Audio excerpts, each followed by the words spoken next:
할 말씀은 에스라서입니다. 구약에 제가 주는 성경은 711쪽입니다. 에스라서 1장의 말씀을 함께 보겠습니다.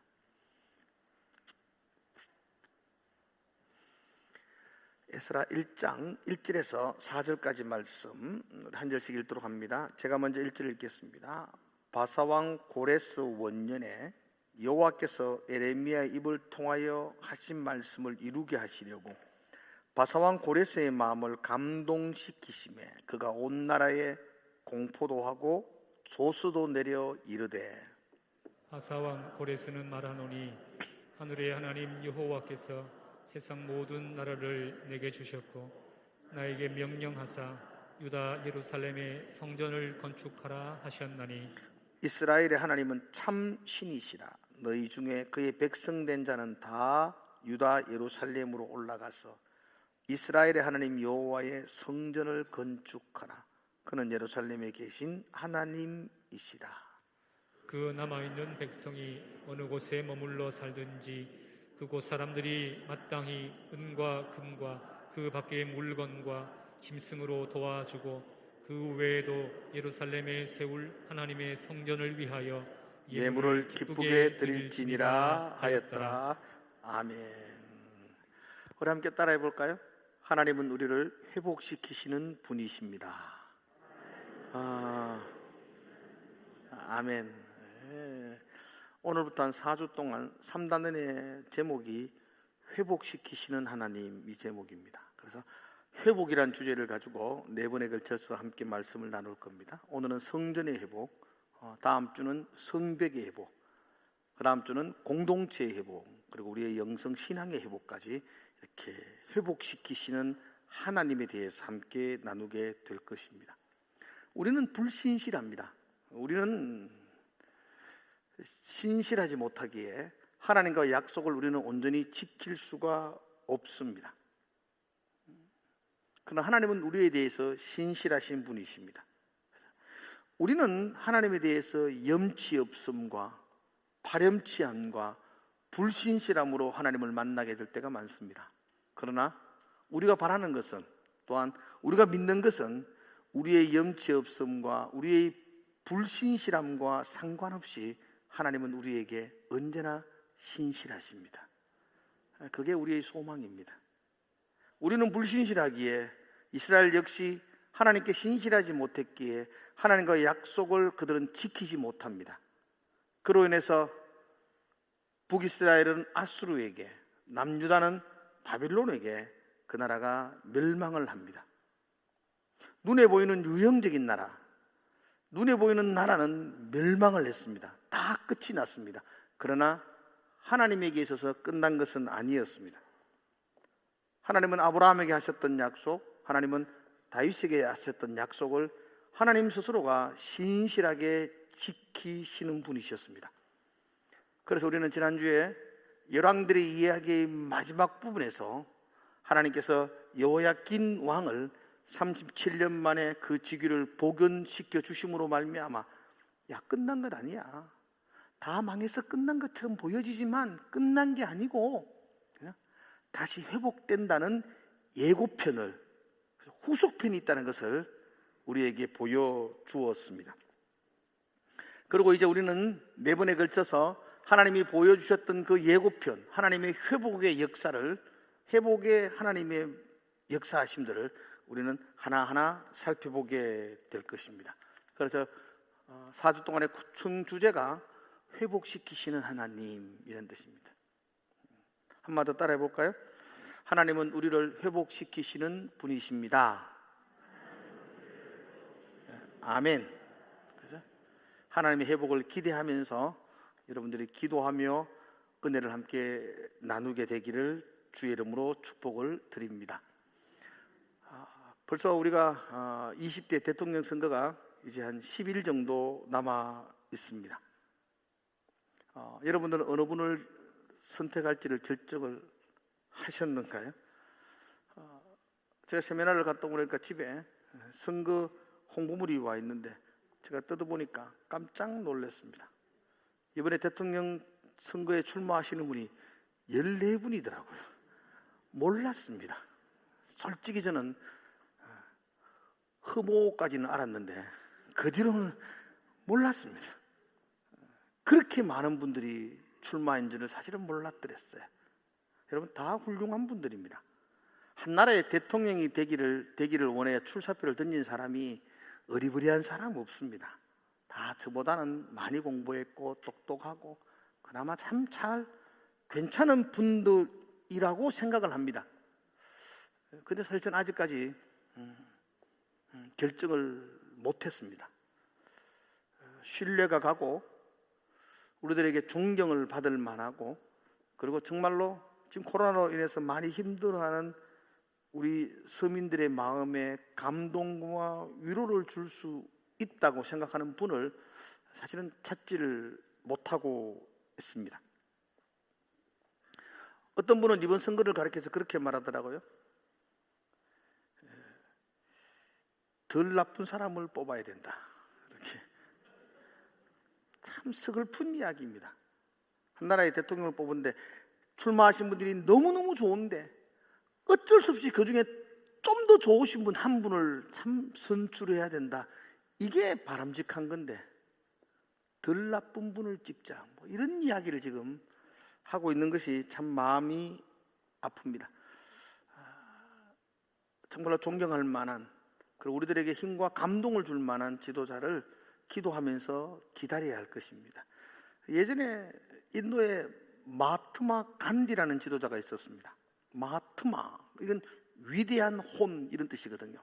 사람들이 간디를 향하여 위대하다고 위대한 영혼을 가진 분 간디 이렇게 이름을 붙여주었습니다. 조국 인도가 영국의 식민지로 있으면서 그는 지배국을 향하여 비폭력 불복종 운동을 전개하면서 많은 백성들에게 사랑과 존경을 받아들였습니다. 여러분 아세요? 간디가 가장 즐겨 읽었던 책이 성경이라는 것을, 거의 매일 묵상했던 성경이 산상복음이라는 것을 여러분 아세요? 심령이 가난한 자는 복이 있다. 애통하는 자가 복이 있다. 온유한 자가 복이 있다. 그래, 의에 줄이고 목말라야 한다. 마음이 청결해야지, 화평케 해야지. 이게 간디가 비폭력 불복종 운동의 기초가 되었던 그의 가치관이었더랬습니다. 그는 평소에 이렇게 말합니다. 내가 하는 메시지에 집중하지 말고 나의 삶을 보면 된다. 그래서 그는 말하기를 나의 인생이 곧 나의 메시지입니다. My life is my message. 아주 유명한 말이죠. 내 삶이 나의 메시지입니다. 삶으로 백성들에게 감동을 주었다는 거죠. 그래서 참 위대하다 그렇게 칭송을 합니다. 여러분도 알고 있는 것 같지만 유명한 일화가 있습니다. 어느 어머니가 3살, 4살 된 자녀를 데리고 간디에게 찾아옵니다. 그리고 이렇게 부탁을 합니다. 우리 아이가 사탕을 너무 많이 먹습니다. 너무 좋아합니다. 선생님께서 사탕 먹지 말라고 한마디 해 주십시오. 그렇게 부탁을 하죠. 근데 간디가 가만히 있다가 어머니 보고 집에 가셨다가 일주일 후에 오라고, 그러면 내가 말해주겠다고, 좋은 말 해주겠다고 그렇게 말합니다. 인도는 우리처럼 짧은 국가가, 가까운 나라가 아니거든요. 하루 종일 기차를 타고 가야 집에 가고 또 하루 종일 와야 되는 뭐 큰 나라거든요. 그래서 시간이 너무 많이 걸립니다. 지금 말씀해 주면 좋겠습니다. 아니라고, 일주일 있다가. 뭐 그래서 어머니는 갔다가 일주일 있다가 다시 간디에게 왔답니다. 그때 간디는 그 아이를 이렇게 안고 바라보면서 사탕 먹으면 이빨도 썩고 몸에 해로워. 너무 많이 먹으면 안 돼. 먹지 마. 그리고 돌려보낸답니다. 엄마가 하도 신기해서 일주일 전에 그 이야기 하면 되지 왜 꼭 이렇게 말합니까? 그때는 나도 사탕을 먹고 있었어요. 그렇게. 그때는 나도 사탕을 그때는 좋아했는데 아이를 보내고 일주일 동안 나도 사탕을 안 먹고, 그래서 아이에게 말한다고. 나의 삶이, 나의 인생이 곧 나의 메시지입니다.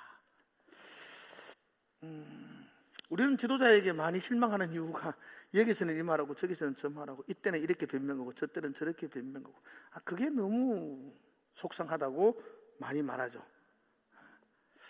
정말 백성들에게, 정말 국민들에게 감동을 줄 수 있는 지도자라면 삶이 메시지가 되는 분, 그런 분이 아니겠나 생각되어집니다. 오늘 우리가 읽었던 본문에 정말 백성들에게 감동을 주는 위대한 한 왕을 만나게 됩니다. 바사의 고레스라고 말합니다. 1절에 보면 바사왕 고레스 원년에 여호와께서 에레미야의 입을 통하여 하신 말씀을 이루게 하시려고, 이렇게 시작하고 있습니다. 다시 말해서 고레스가 바사의 왕이 되고 원년에, 원년이란 말은 첫 해에, 어떻게 보면 가장 먼저, 고레스가, 바사는 페르시아거든요. 페르시아의 대제국의 왕이 된 후에 가장 먼저 한 일이 에레미야의 입을 통해서 하셨던 하나님의 말씀을 이루는 것이었습니다. 고레스는 하나님 믿는 사람 아닙니다. 이방의 통치자입니다. 그건 하나님을 모르고 있었더랬습니다. 그런데 하나님을 알지 못하고 하나님을 믿지 않는 왕이, 그가 대제국의 황제로 즉위한 후에 가장 먼저 한 일이 에레미야를 통하여 하셨던 하나님의 약속을 이루는 일이었습니다. 하나님 믿는 사람도 하나님의 약속의 말씀에 순종하며 사는 게 그게 어려운데, 하나님을 알지 못하는 그 이방의 왕이 하나님의 약속을 이루는 일을 가장 우선으로 먼저 했다고 성경은 이야기합니다. 어떻게 그렇게 할 수 있었던가? 하나님 모르는 왕이 어떻게 그렇게 할 수 있었던가? 거기에 대해서 성경은 2절에 보니까 1절에 계속 보면 하나님이 그의 마음을 감동시키셨다, 그렇게 말합니다. 하나님이 고레스의 마음을 감동시켰기 때문에 그가 하나님의 약속의 말씀을 순종하는 일을 가장 먼저 행했다고 말하고 있습니다.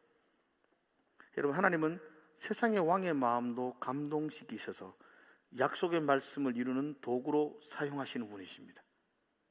아멘이세요? 그래서 저와 여러분들이 이번 대통령 선거를 위해서 기도하셔야 됩니다.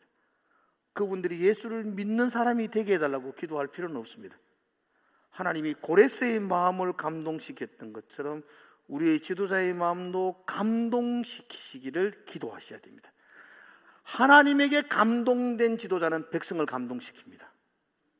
그렇죠?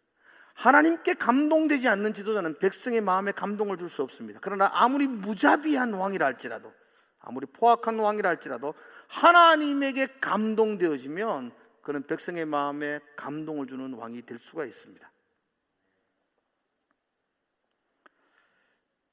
고레스, 굉장히 강력한 왕이었고 포악한 왕이었습니다.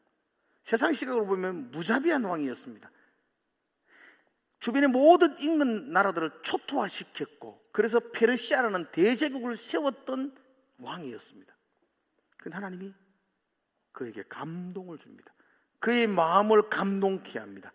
그럴 때 그가 하나님의 약속의 말씀을 순종하는 도구가 되었던 것을 보게 됩니다. 이스라엘 백성들의 입장에서 한번 생각해 보십시오. 나라가 망했습니다. 포로로 끌려왔습니다. 다시 돌아갈 만한 아무런 소망이 없습니다. 해방을 맞이할 만한 힘도 없습니다. 주권을 다시 찾을 만한 능력이 전혀 없습니다. 그런데 고레스가, 페르시아의 대제국의 왕이 하나님께 감동이 되어서 그 백성들을 모아놓고 고향으로 돌아가라고, 그곳에 가서 성전을 건축하라고, 그냥 돌아가라는 것도 아니었습니다.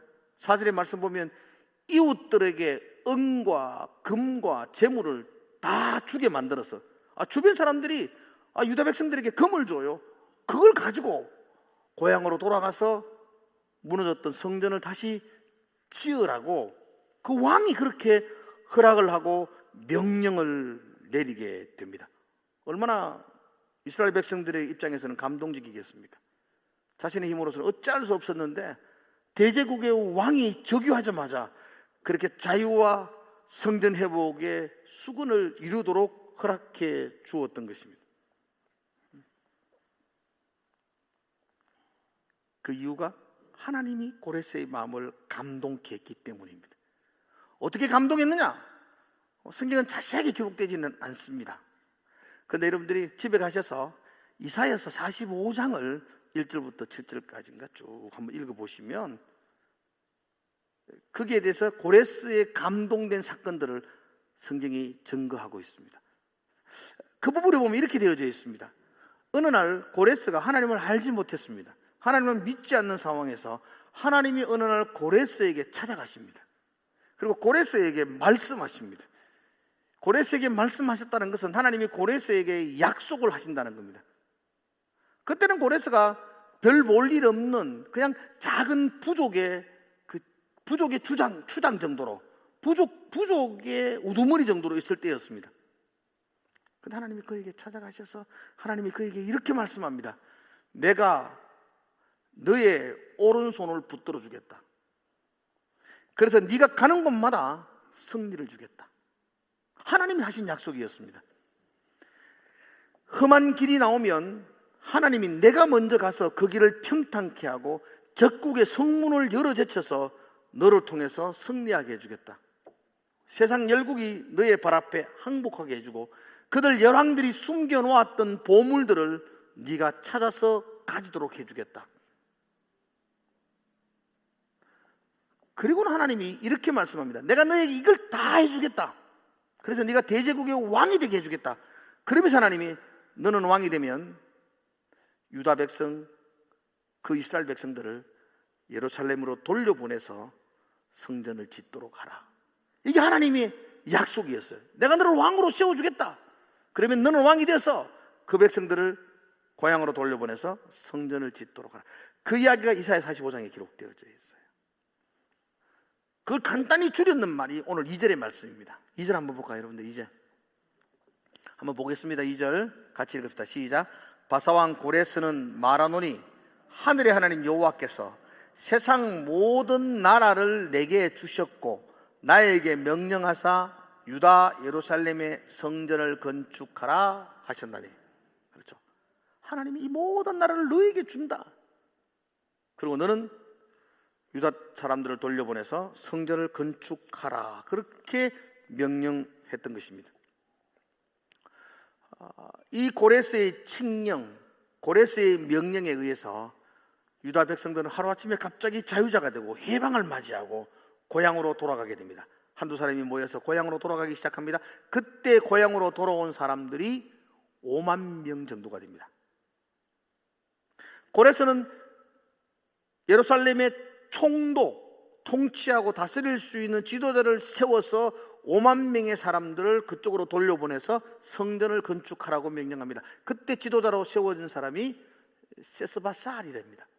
세스바살, 못 들어보셨죠? 예. 에스라스에 잠깐 등장을 하지만 세스바살이 왜 우리에게 익숙치 않느냐면 이 세스바살은 잠시 총독으로 있습니다. 그리고는 역사 무대에 사라져버립니다. 그래서 우리는 세스바살을 잘 기억 못하고 세스바살 뒤를 이어서 유다의 총독으로 임명된 사람을 기억합니다. 그가 스룹바벨입니다. 중요한 사람입니다. 스룹바벨은 솔로몬이 지었던 그 성전이 무너지고 난 다음에 다시 성전을 세웠던 사람이 바로 스룹바벨입니다. 그래서 우리는 그 성전을 스룹바벨 성전이라 이렇게 이름을 붙이기도 합니다. 아무튼 이 스룹바벨이 유다의 총독이 되어서 5만 명의 백성들과 함께 유다 땅 예루살렘에서 성전의 기초를 쌓으면서 성전 공사를 시작하게 됩니다. 잘 됐을까요? 잘 진행됐을까요? 어려움이 많았습니다. 왜냐하면 여러분들이 한번 생각해 보십시오. 70년 전 바벨론의 느부갓네살 왕에 의해서 예루살렘은 황폐화되었습니다. 느부갓네살 왕은 포악합니다. 가옥들을 다 부숴버렸습니다. 다 불태워버렸습니다. 그 성이 폐허가 되어버렸습니다. 그리고는 그 백성의 괜찮고 똘똘한 사람들은 다 포로로 끌고 바벨론으로 가버렸습니다. 예루살렘은 주인 없는 땅이 되었습니다. 인근의 모압, 암몬, 두로, 시돈 그 사람들이 점점점 모여가지고 그 빈 공터에 자기들의 집을 짓고 자기들의 농사를 지으며 터전을 다지기 시작합니다. 근데 어느 날 저 바빌론에 있던, 저 페르시아에 있던 이스라엘 주민들이 그곳에 5만 명이 들어옵니다. 그리고는 이게 내 땅이라고 말합니다. 우리 할아버지 그 옛날에 우리가 살던 집터라고 말합니다. 그리고 나가라고 이야기합니다. 아니, 우리는 여기서 아버지 때부터 할아버지 때부터 여기서 농사 짓고 살았는데 고스란히 다 빼앗기게 됩니다. 싸워서 빼앗기지 않을 수도 있지만, 그러나 유대 땅 이스라엘 백성들의 뒤편에는 페르시아의 대제국의 황제인 고레스가 버티고 있습니다. 빼앗기고 나니까 얼마나 속이 상합니까? 가만히 보니까 이 유다 땅 사람들이 예루살렘에 와서 제일 먼저 하는 일이 성전을 짓기 시작합니다. 속이 상하니까 괜히 성전을 방해하는 겁니다.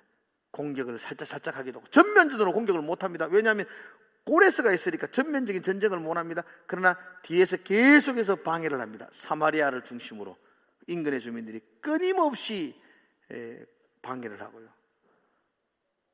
그것도 이루어지지 않자 사마리아에 주둔하고 있던 페르시아의 총독이 거짓으로 보고서를 올립니다.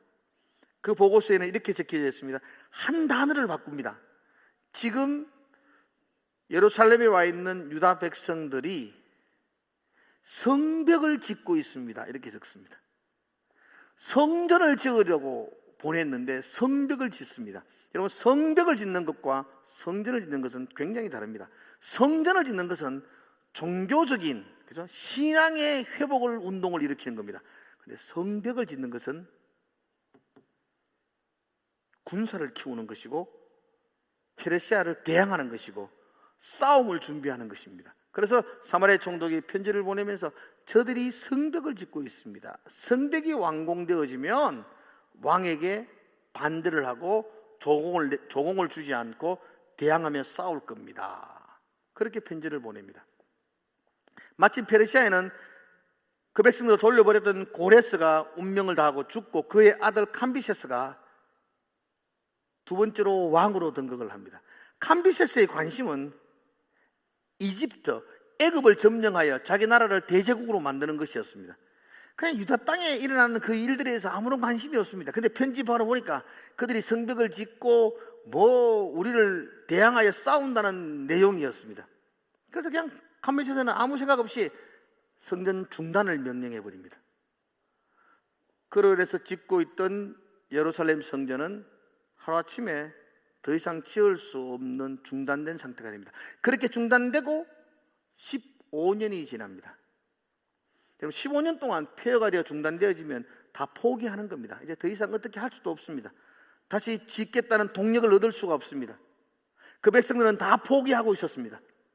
여러분, 사람은 포기해도 하나님은 포기하지 않습니다. 하나님은 포기하고 주저앉아 있는 그 백성들에게 말씀을 전달할 선지자를 보냅니다. 그때 보내진 선지자가 학개와 스가랴입니다. 학개와 스가랴 선지자가 그 폐허가 된 땅에 돌아와서 중단된 성전을 다시 이렇게 세워야 한다고, 하나님께서 그 성전이 회복되는 것을 원한다고 그 백성들을 일깨워 세우고, 그로 인해서 다시 세 번째 페르시아의 총독이 되었던 다리오에게 허가를 받아서 그 성전을 다시 짓게 됩니다. 15년 동안 중단되었던 성전을 다시 짓게 되어서 4년 만에 완공을 합니다. 그때 스룹바벨이 중심으로 지었던 성전이 완공될 때에 그때 연도가 주전 516년입니다. 제가 이 숫자를 이야기하는 것은 이 숫자가 꽤 중요하기 때문이죠. 몇 년도라고요? 516년입니다. 혹시 여러분 아세요? 예루살렘의 성전이 완전히 파괴된 게 몇 년도라고? 주전 586년입니다. 예수님 오시기 전 586년 솔로몬 성전이 완전히 파괴되어지고, 그리고 스룹바벨에 의해서 다시 초라하지만 스룹바벨 성전이 세워진 때가 516년입니다.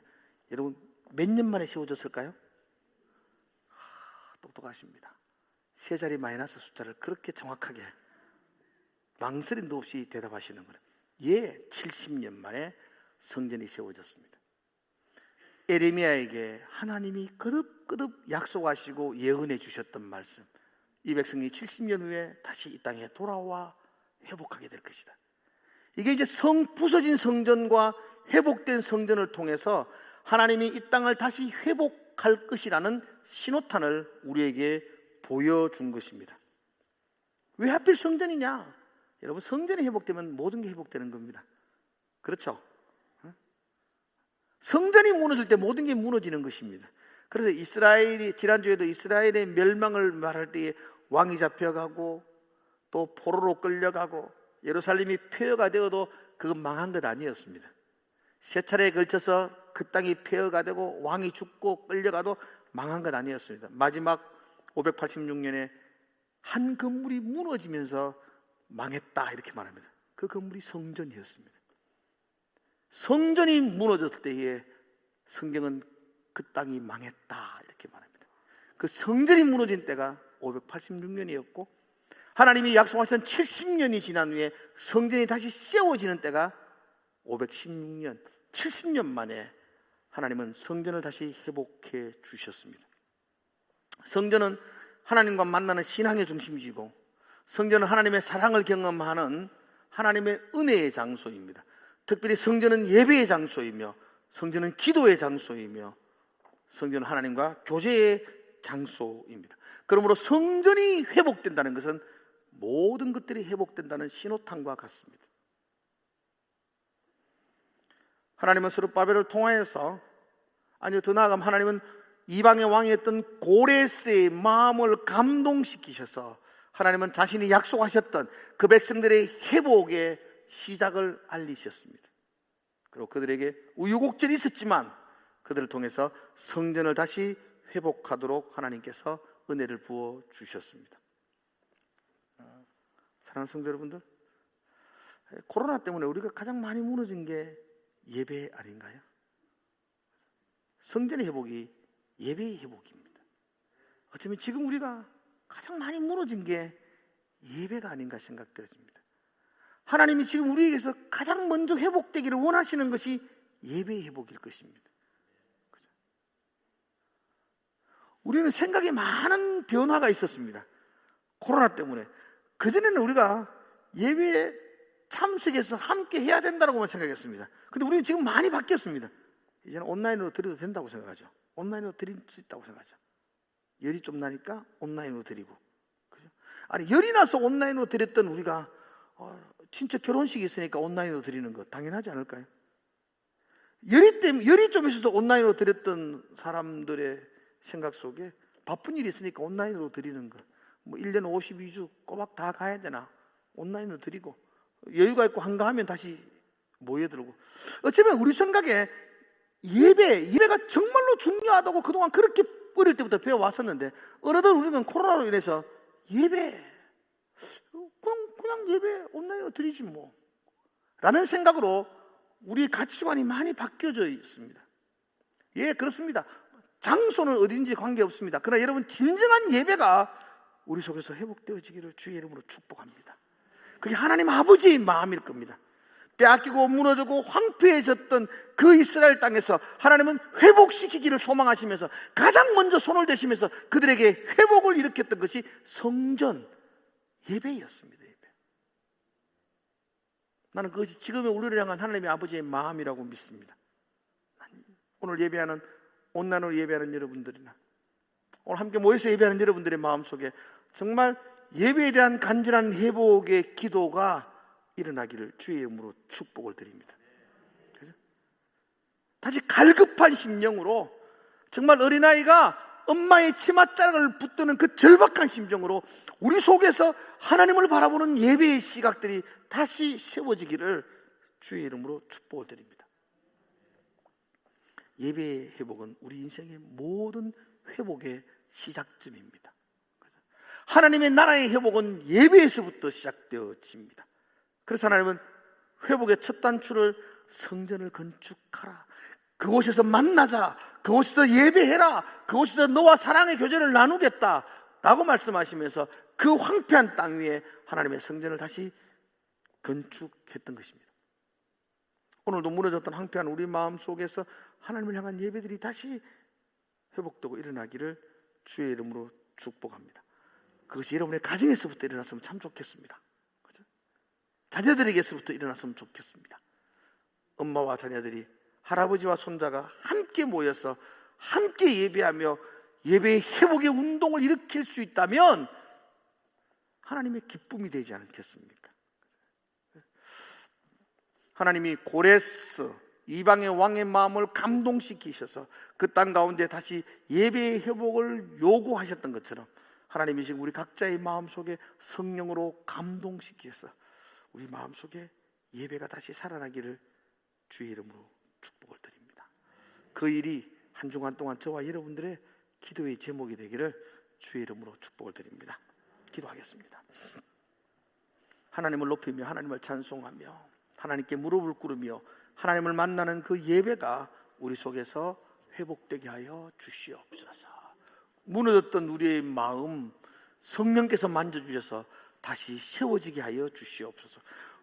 고레스 이방의 왕의 마음을 감동시키셔서 하나님 회복의 역사를 이루셨던 하나님 아버지, 우리에게도 성령의 감동을 부어주시고 우리에게도 예배의 회복의 역사가 우리 가정에서부터, 내 생각에서부터, 내 삶에서부터 회복되게 하여 주시옵소서.